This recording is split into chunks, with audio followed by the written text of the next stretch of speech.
మనిషి చనిపోయిన తరువాత దినం చేసేది కూడా 11వ రోజే. 100 మంది కౌరవులను కేవలం 5 మంది పాండవులే పడగొట్టారు కదా.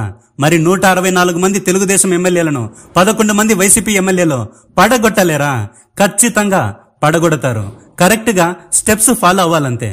తెలుగుదేశానికి వచ్చిన సీట్లు 164. 1 + 6 + 4 = 11. అంటే ఈ 164 మంది 11కి సమానమనేగా. ఈ 164 మందిని పడగొట్టేది కూడా 11 మంది అనే అర్థం. 164 మంది ఉన్న తెలుగుదేశం ప్రభుత్వాన్ని ఎలా పడగొట్టగలరు అని నువ్వు నన్ను అడుగుతావు. నాకు తెలుసు చిట్టికన్నా నీ గురించి. చాలా ఇంట్రెస్టింగ్ విషయం చెబుతా, చాలా జాగ్రత్తగా వినే. ఎన్టీఆర్ పార్టీ పెట్టిన మొదట్లో ఈ రేంజ్ లోనే సక్సెస్ వచ్చింది. కాకపోతే ఏమైంది? నాదెండ్ల భాస్కర్ రావు దెబ్బయ్యలేదా? ఆ తర్వాత సొంత మామకే చంద్రబాబు వెన్నుపోటు పొడవలేదా?